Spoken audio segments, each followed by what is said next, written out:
Welcome to CCM Discovery, your go-to spot for uncovering today's freshest voices in Christian music, inspiring authors, comedians, the movers and shakers that are shaping the industry. We'll also be rediscovering the classic artists who built the foundation of CCM as we know it today. I'm your host, Roger St. James, former CCM radio DJ. I'm here to guide you through the stories, sounds, and people behind the music and talent that you love. Whether you're a longtime fan or just starting your journey, let's get ready to dive deep into the heart's spirit and inspirational voices of contemporary Christian music. Let's discover together. Yeah, I tripped over that, but that's okay. God is forgiving. And today we have a very special guest. It's going to be Kerri Pomarolli, who is an amazing young woman, and I can't wait for you to meet her. So please welcome Kerri. Hello. Hey, it's great to see you. Thank you so much for taking the time to join us today. I'm really looking forward to this. I'm happy to be here. And as you and I had chatted before, I told you I don't do much research because I kind of like to see where God leads us as we have these discussions. And usually I have about maybe a half a page of notes. But as I went through learning about you, it just kept piling up. Well, that means you like me, so I'm flattered. Okay, good. You didn't quit. You're not a quitter. Oh, I couldn't quit. I just said, "Oh, really? She did this. Oh, really? She did that. Oh, really? She does this." And you've done some amazing things. But before we get going, I want to give you an opportunity to brag on your kids because I love to do that myself. Oh, So listen, bro. brag, That'll take up the whole on your podcast. girls. Okay, we I got got time. I got 2 teenagers, and I love them when they're sleeping. We never fight when they're asleep. They're just wonderful. Now, one of them is in the other room auditioning for Midsummer Night's Dream because they're theater kids, and then the other one just got cast in Best Christmas Pageant Ever. And they're total theater kids, and their dad's a comedian, and I'm a comedian, so their dental plan is 2 on the other side. They're just trying to get some stage time in this family because we have a crazy family. I got divorced 11 years ago, but their father is very present in our life. And as a matter of fact, he's a Christian comedian. And we, Roger, went on stage together after 11 years in a church together, and we did not catch on fire. What? We did. How was that for you? What was that like? Well, it was Methodist. They're very liberal. No, they were fine. I mean, we're not preaching. We're just being funny. And I think life is funny and redemption is funny. And we were all over the world doing Christian cruises and all this stuff, right? And secular as a couple. And then we were just like, oh, we're going to get a scarlet letter. We got divorced. Nobody will ever want us again. And so we had separate careers. And then I just thought, like, what the heck? Let's go be real on stage. Let's go talk about marriage. Let's go talk about co-parenting. Let's go talk about divorce, right? Because here's this hint, Roger. There are actual Christians that have been divorced. I just found that out. No way. Yeah, believe it or not. So I felt like it was refreshing. I loved it. It was funny. I mean, we might do it again. That's because, to be honest, Kerri, I was on the air back in the 80s and the 90s when Amy Grant went through that. Yep. Michael English. Man, they put her through the ringer. They put Amy through the ringer. And Michael English, as well as Sandy Patty. And I remember, and this is one of the saddest stories ever. I was doing a skate night at a local, we were playing Christian music, and a little 5-year-old girl came up to me, and I was playing, I think it was Every Heartbeat. I was playing Every Heartbeat from Amy Grant. Yep. And this little girl, 5, 7 years old, came up to me and says, "How come you're playing that? She's not a Christian anymore." And Kerri, I didn't know how to answer her. So I just said, well, it's a song we're playing on the station, and a lot of people like it. But it just, in a way, it didn't. I don't know if it broke my heart, but I just said, "Who's telling you that?" Well, we know. I don't really know, but it was just so I really think it's cool that I think we've come a long way. Think about that. That's 35 years ago. Like, I think, yep. And I'm not saying that we literally, it was so funny. We got on stage and at the end of our show, I gave this speech about redemption and God, and we're so grateful. And I go, and God is redemptive and God is so good. And he puts broken people. And I go, so when life gives you lemons, and Ron's like, get divorced. I'm like, that is not what you're supposed to say. And then he's like, you make lemonade. That's what you do. You make lemonade, then you sell it, and then you go to court and you litigate for the profits, and then the woman gets 70%. And the audience just burst out laughing, right? Because if we can stand on stage together and laugh, and it's not a funny subject, right? But life is bumpy, life is messy. And if we're not real, then who are we? Especially comedians. You know what I mean? Like, I know Well, you know Jeff Allen and his whole story. Like, if we're not real, we're not funny. no, and that's one of the things that I've learned through actually talking to you, not Jeff Allen and not just you, but also several other comedians, that your comedy is amazing, but it comes from not necessarily pain, but it comes from Yes, it struggle. does, Roger. Yes, it does. Comedy comes from pain. I mean, Yeah. seriously, it's not funny if I sit and go, you know what? I had the most amazing day and my marriage is perfect. Like, who cares? I don't want to hear about you. Kevin Hart, he started out talking about growing up with his drug addict uncle coming to parent teacher conferences and he forgot to wear pants. I mean, like, that's like hilarious, and it's painful, but our pain can translate into somebody else laughing. And I've gotten so many people at my shows are like, I'm going through chemotherapy right now. I just needed to laugh. My mom's sick or my child is whatever. I just want to laugh, right? So the goal of a good comedian is to make them feel at ease. We don't make fun of them. We make fun of ourselves and they can relate. How do you? I mean, I can't imagine what it's like to try to be out there being funny every night when everybody's counting on you and looking forward to you making their day better. When you're having a really crappy day, I how mean, do you yeah, do that? do you know what I went through this summer? Did you see my post? I did see that, and I wanted you to bring it up because I wasn't Yeah, because we it's not didn't a have a chance to secret. The talk whole about it. world knows. Okay. So I got diagnosed and now I am cancer free, but I got diagnosed with breast cancer and it's really fast. God is so good. He got it right out of me. And I went on stage for the first time. I had surgery on August 4th, and I was back on stage like August 14th. And I was nervous. I was tired. I was recovering from surgery. And it was just like adrenaline and Jesus and Diet Coke. And I went on stage, and it was like the Holy Spirit met me. And I felt, and I know you can relate to this, like I just felt at home.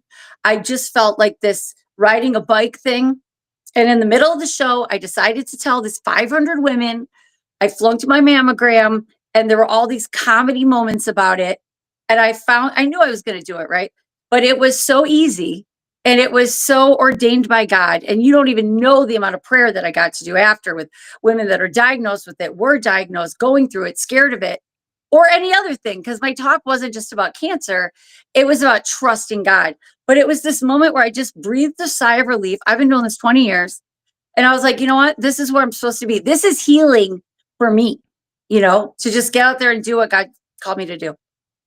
And that's what you've been, like you just said, you've been doing this for 20 years, and you pretty much I mean, I guess you're called Hollywood's favorite good girl, I mean, that's and what some newspaper wrote, so we put it on my website. and I like it. But how have you been able to? You've just been doing it a good girl way for so long, and that just seems like it would have been difficult to maintain, but you've Oh, done no it. way. No way. My mother would Really? kill me. Yeah, my mom would kill me. I can't even say the C word, CRAP. I said it in front of my mother on Facebook and I literally almost got grounded and I was 40.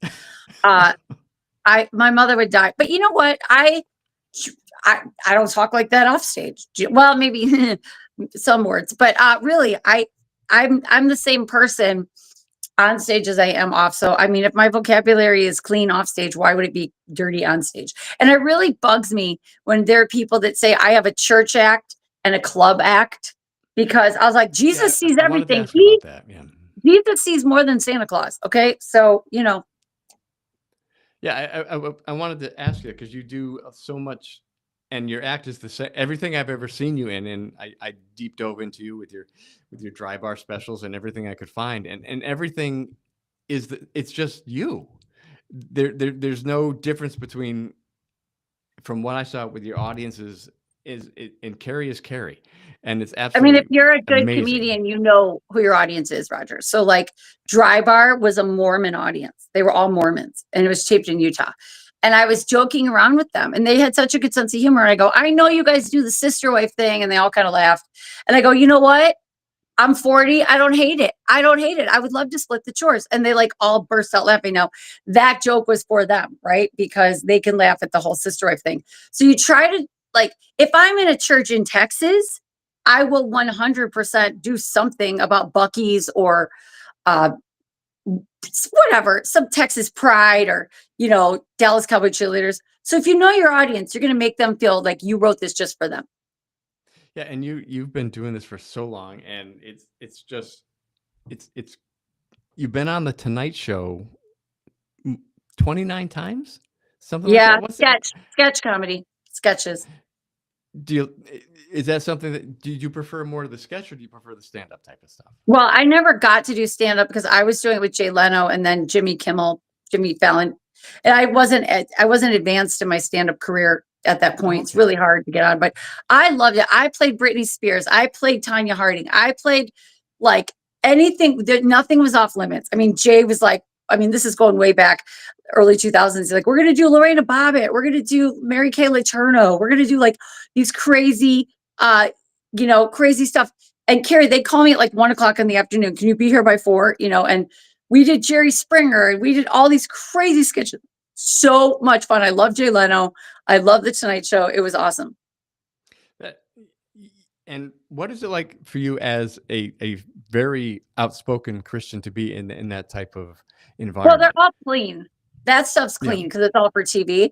Now, when I've been doing clubs and I was doing Second City Improv and I was in an improv troupe, I would struggle because I wouldn't want to be in their sketches that were inappropriate. And they knew me. Actually, one of my cast members ended up accepting Jesus, and I didn't even do much to implement that. But there was a time when it got too much, and that was when God called me into stand up because He's like, you can write your own material, nobody's fault but your own. Like, you can write your own stuff. So, Second City and the Groundlings were a great, like, stepping stone to stand up. That and I have to say it's very cool for me because I've actually never met anybody who's actually been on Guidepost magazine before. You mean I've been in bathrooms all across America, just every Yeah, dental office. that's how I got introduced to Guidepost at my grandmother's bathroom. Me too. And then my grandmother would have the National Enquirer on the floor. Yeah. So just you've done so much, and I mean, I'm trying to avoid going down your resume because it's not fair. But I mean, you've written for Hallmark. You've got, I believe it's 6 books, 3 bestsellers. You've written for the Babylon Bee. How do you I find was the first woman to ever write for the Babylon Bee and the first woman to ever be on the Babylon Bee. how do you find time for this? And you're a single mom with 2 amazing kids. This is Yeah, this. well, the ex-husband pitches in a lot. He picks me up at the airport and takes out my garbage. We're like most married couples, we just live separately. We're probably happier than a lot of married couples.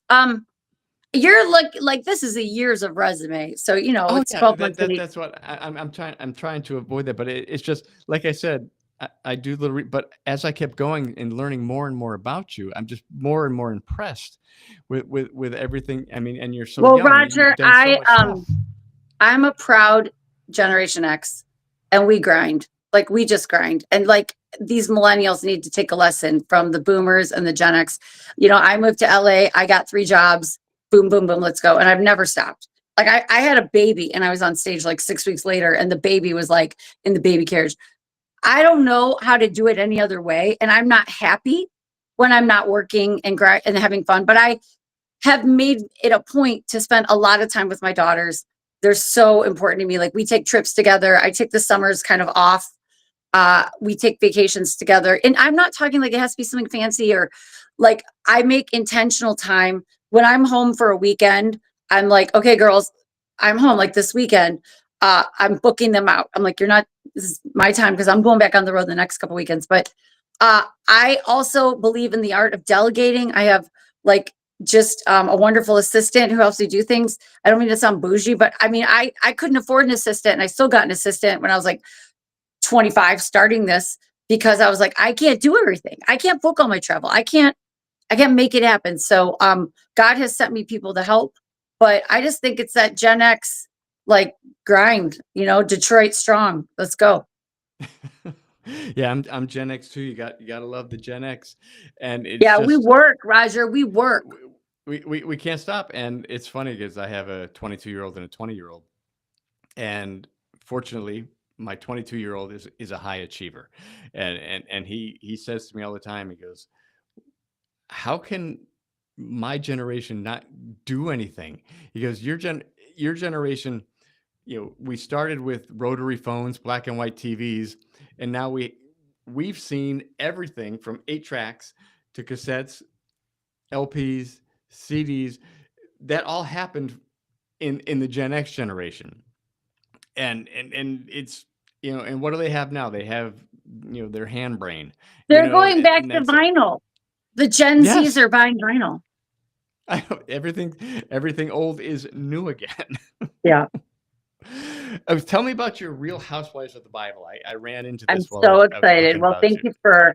So my partner Noelle is from New Jersey, and we were having a talk. She's my comedy partner. And I was like, she does this character named Philip's mom on the internet, and Philip the disciple's mom, and she's from Jersey. And Noelle's from Jersey, and I was like, Real Housewives of Jersey. We love that show, or joke about that show, Real Housewives of Beverly Hills.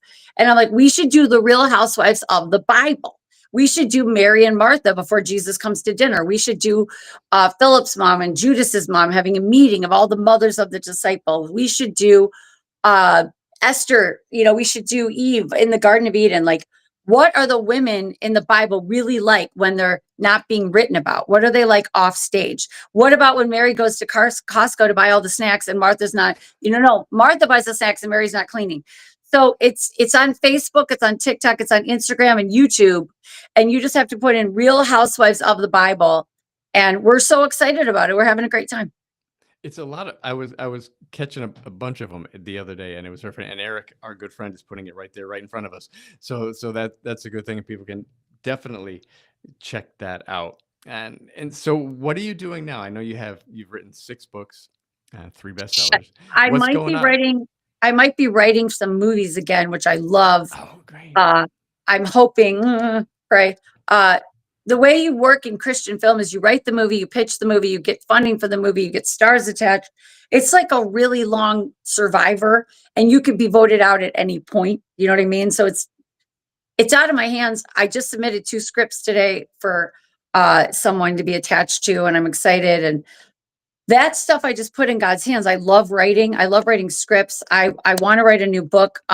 When I can sit down for 5 minutes, I'm on tour again. So going all around the country. Uh, yeah. So just the usual, Just keeping it busy because I want to talk and to you then about like that. hosting my children's talent show and doing a lot of pro-life events. My daughter Ruby goes on tour with me. The other older one will go on tour with me, but she won't go on stage because she's too cool. She's 17. But the other one, Ruby's like, if you want, you follow me. She's my alpha. She's like, I want all the attention. Yeah, I love doing pro-life, doing, comedy. Comedy fits in wherever it fits in, whether it's corporate or like you said, it's the same comedy. And let's touch base on that. Your pro life come. Some of that is probably based on your experience with Ruby, I would imagine. Well, Ruby was born with a birth defect that they said would hinder her life. They said she would be in a walker, that she would be on leg braces, she would have a heart defect, and she would be mentally disabled. And I chose to just trust God that He had a plan and a purpose. Like, every child, there's a plan and a purpose, Jeremiah 29:11. I have maybe what might be called a more charismatic stance on it, because I just sort of had some prayer warriors hit our faces and say, God, if you can heal cancer, can you heal a chromosome? Can you heal heart? Can you heal lungs? And her journey is because the diagnosis she was given has an 80% abortion rate, 80%. And we just don't support killing babies. And so Ruby has been a miracle, literally got off oxygen when she was 6 months old. God healed her heart, He healed her lungs, He healed her brain. She's been a walking, talking miracles. She's in ninth grade. She just got a scholarship award last year for academic excellence. She's never been in a special needs. No, one time she was in a special needs class when she was 4. Um, and she's just like every life matters, and like your child, your children, my children, they matter. And she gets up on stage and shares her story, and she does stand-up comedy. And we just want to support life. Every life has a plan and a purpose, and our God has a plan for all of our children. So she has a big mouth, and we raise lots of money. And that's what I love about having the opportunity to do what we're doing here right now, because we need to hear those stories. We need to hear how God has actually made a difference, and God has changed people's lives. And I will go on ad nauseum about this, because the more I do this show, I see what I call God's hands on people's shoulders. And when we talked to Scott Wesley Brown, he told a tale of how he gave his uncle 2 of his albums, and they ended up in Elton John's hands, and then ended up in the hands of a pastor in Russia. And years later, Scott Wesley Brown was invited to be at that pastor's church in Russia, and 15,000 people came to that concert. And your story with Ruby, you you can see where God said, "Okay, I got this. Okay, I you just mean, have to God, listen to God me and has follow blown me." me away because I'm not good at math and I'm not good academic. I mean, I was okay. So the fact that she's like straight A student in math, and she's like, well, I'm Asian, and I'm like, okay, so you got your dad's genes for the math, but we can pray and make a plan. And then God just says, I have a better plan. I have a different plan. This breast cancer journey wasn't my plan. I wanted like a supernatural miracle right away. And he did give me a supernatural miracle along the journey. But his plan was like bigger, it was bigger. And he's like, you're going to go through this, right? You're going to go through this. I'm not going to take it away quickly. You're going to walk through it, and you're going to minister to people while you're walking through it. Now, Ruby, I could speak to somebody who's got any kind of child with any kind of diagnosis at any age. I mean, at any age, Roger. And I can say, God has a plan and a purpose for your child, whether they're 40 or 15 or 5. And I will pray, to the best of my ability. And there are parents that come up to me almost all the time, and they're like, no one has ever prayed for my child in the way that you said you prayed for your child. They've just sadly been told, well, this is the diagnosis. This is what you can expect. Here's a little ribbon. Go on your merry way, and right? So I've fought for her. I've advocated for her. And then now she advocates for herself, and when I was going down the car, I was driving, I was talking to my mom about having breast cancer. And then she goes, well, Mom, I was born with Down syndrome and God healed me. And I was just like, yes, sweetie. Like she just speaks the truth, and uh, she has to advocate. Like we're just walking it out. We're just walking it out. The doctors try to congratulate me. Oh, she's doing so well. I go, that's Jesus. That's Jesus Christ. You can't pray away a chrome. And he's like, well, Jesus can use, this is a doctor who's not from America. And he goes, well, can't your Jesus use a parent? And I was like, yes, he can. So, but Ruby will just be who she's going to be. Doesn't matter what she does with her life. It will be good, just like every child. And that's what I've learned, through our experience with Matthew, is that sometimes you can pray all you want, and sometimes the answer is not now. Right. Amen. So but hang in there. When and we tend to, because we know our time is finite, and we have to remember that God's isn't. So when it's time, it's going to happen. Amen. and And like, and, and we it's don't not going know to the happen day the or way the we see hour. it. Right. And I won't quit. Like, I will never quit praying for her to be completely symptom free. Like, it's weird. Her brain is totally on point. She has a high, like her IQ. She still has some facial features. So people will judge her. They will judge her. We were in a line. I'm going to tell you the story. It broke my heart. We were in a line for a concert last week, and she's just hanging out with her friends. And this woman behind us goes, never talked to my daughter, didn't, and just looked at her facial features and goes, why don't you go get in the disabled line? Why don't you go get in the handicap line with her? Like she's a dog. Ruby walked around to her and goes, excuse me, I was born with Down syndrome, but I don't have it. I'm healed. like, just looked the lady straight in the eye, and she was like, I'm like, "You got any questions?" Like the judgment, like, we still have to fight it. So God's just like, pray for them, forgive them, walk in grace. Don't pull out your Italian Detroit, mafia. But like Oh we yeah, still like we're walking through it, just like you are, Roger. We're walking through it. I wanted it all done immediately. And God's like, are you kidding me? She's happy, she's healthy, she's doing her best life, everything she puts her mind to. It's not easy. I'm sure your son agrees. They work harder than any other kid, right? They work hard. 100%. She works hard at her school. She works hard. She does homework 7 days a week, but you know, she's working because that's her whole life. She's had to work from the time she was a baby. She had to do physical therapy when she was like 6 weeks old. Like I told her she's the only baby that had a personal trainer. And we have kind of the opposite thing with Matthew, because he profoundly autistic, but he doesn't look like there's anything different about him. Right. So he and I could be standing in line somewhere, and he's 6'1", 180 pounds, 5 o'clock shadow, good looking kid, and then all of a sudden he'll start stimming. And then people are like, what's that all about? And he's just got this joy about him that wins people over. But it's funny because he will be standing there, like I said, he looks like a tight end on the local college football team, and then all of a sudden he's Yeah. Yeah. and he's Well, just I would hope laughing in and having a good time. 2025 people would have more knowledge and have a Oh little yeah, more people grace. But once they get over the initial like, "Whoa, what was that?" Because it just comes out of nowhere, and he's a big kid, muscly, and then they see he's smiling at them, and he's just trying to communicate, "Hey, how you doing?" you know, yeah, yeah, yeah, and people yeah. overall, like you said, it wasn't like that when he was younger, but times are definitely changing, and Oh yeah, for sure. he's doing It better. boggles my mind the judgment that people will. It's like, I don't know. It's like they have a judgment when they see a child. Maybe it's a child in a wheelchair and they think they're not smart, or you know what I mean? They see a child that like it's so they talk down is she's little, but I love that she advocates. She's sassy. She's like, I don't think so. Oh, Like that's she's like, great. I'm not taking it. And I've raised her to be that way. She walked into her sixth grade class when she was new. She didn't know anybody.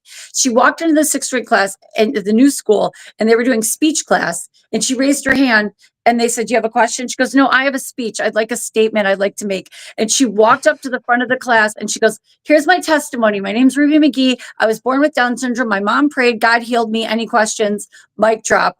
Like done. First day of school. Just so, like, let's just call it out. And then now she's just one of the kids, like every other kid. And I hope that is your son and my daughter. That God has a good future for them. We don't know what it Oh, is, but God has a good future.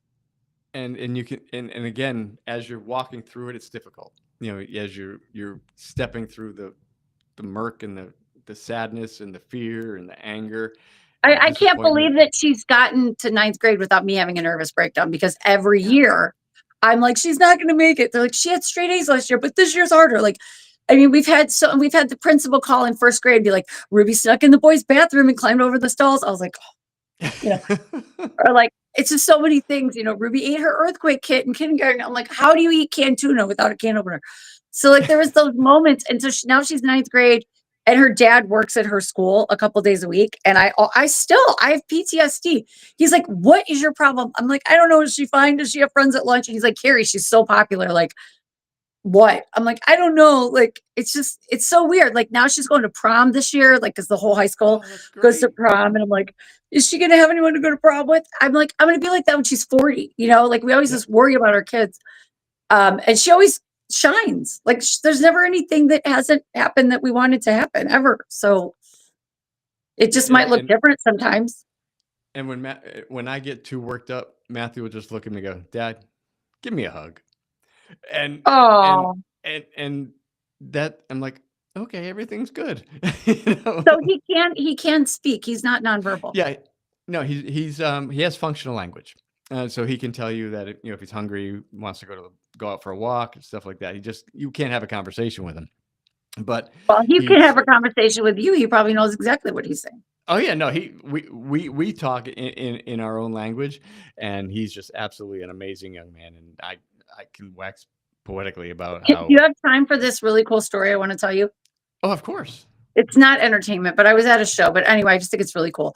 I'll tell it quickly. I was in Kentucky, and this woman came up to me, and she's like, this is really weird, but I knew you were coming, and I have this son. He's 20 years old, and he's severely autistic, nonverbal, and he has his own language, and he's never been verbal. And just recently, they discovered that he is one of those kids that can do the spellers. Have you heard about that? Yep. Like the Yep. computer. So he became a speller.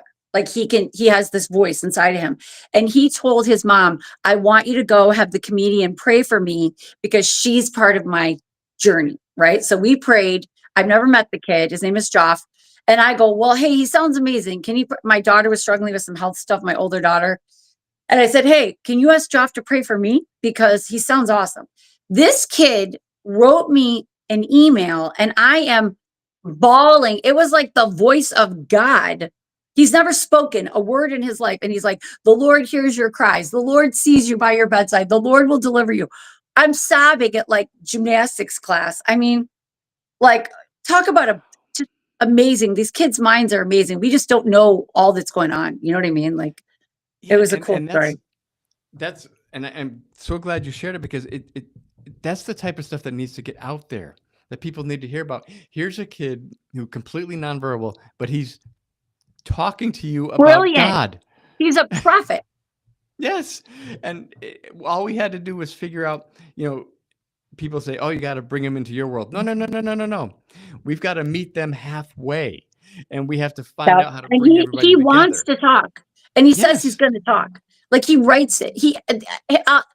His name is he wrote a book. He wrote a book, Joff, Geoff Pym, Pym. Him and the spellers wrote a book and they get together. And the thing is, listen, when you see him, he stims, he has some tantrums, like he's not over those behaviors. He doesn't want those behaviors, but he still has those behaviors, but he's believing in God. Like he's just walking it out one day at a time. Yeah, he's living it. He's allowing it to come through, He's living, and God has a plan. which is what we all need to learn from these kids. Amen. And that kind of takes me to how I like to kind of wrap up the show here. As we talked about Matthew's autistic, and we use timers with Matthew. And a while back, all of a sudden, I said, "Okay, we're going to set a 5-minute timer," and he said, "And 9 seconds." And I said, "Okay, not sure why," but what it did is it started making me think that 9 seconds means something to him, and a lot can be said in 9 seconds. So I kind of call this Matthew's 9 seconds of wisdom. So if you could just drop 9 seconds of wisdom on us, I mean, you've given so much already. So just take Matthew's 9 seconds of wisdom and run with it. Don't try to write your own story when God is involved because he has a better pen and can give you the best ending in the middle and the beginning that you could ever imagine. I'm going to let that hang there for a second. That was perfect, Kerri. Thank you so much. Did I get I it can't under thank nine you. seconds? I don't use a timer. It's just inspired by Matthew. So I want to Thank thank you, you for taking. Matthew. Tell Matthew thank you. I will definitely do that. And I have to thank you for joining us. And we're going to go out Absolutely. with a wonderful one of your stage clips that you sent us talking about your mom and a car accident you were involved in. Do you want to Oh, say anything before we go there? no, but it was a true story, kind of. Just know that comedy gets a little exaggerated, but not really. Like, Well, Kerri, thank you so much. This has been a real joy. And it's nice to meet, like I said, to meet the woman who filled up oh gosh. 3 pages of notes. And I know there's going to, and if I talk to you in another 6 months, there's probably going to be another page and a half I hope so. I'd because love to come back. you are just not stopping. You are a force Right. to be reckoned with. Thank And you. I really appreciate that, Kerri. Thank you so Thank much for you. joining. Take care. I was thinking about some things that have happened since I've seen you about the boomer moms. And, I do that joke a lot about, how they were better parents. And my mom's, she's great. She's 82 years old. And June 12th, this past year, I got in a car accident in Michigan, and I was driving my rental car. June 12th at 3 p.m., I got hit by a pickup truck. It was very scary. By the grace of God, I was okay. But he side hit me on the driver's side, the airbags. I got a slight concussion. My ribs were bruised. There was blood, glass everywhere. So scary. My car totaled. And I walked away from that accident. I walked away at 3 p.m. I walked away. At 6 p.m., I was on stage doing stand-up comedy. Do you know why? I called my boomer mom and I told her the whole story. And she said, "Are you dead?" And I said, "No." And she said, "Walk it off and go to work. Walk it off. Put some Vicks Vapor Rub on it. And some Campbell's chicken noodle soup." Why do they think that could cure cancer? You know he's coming for that chicken noodle soup. I'm going to finally find out what those little squares were. We were talking the other day. Like, we never ate a vegetable that didn't come out of a box with like an orangey, creamy sauce on it. Like the broccoli. Remember the Jolly Green Giant that brought us our broccoli? It looked like Tang that had been cremated. You know what I mean? I can't eat a raw vegetable. Like,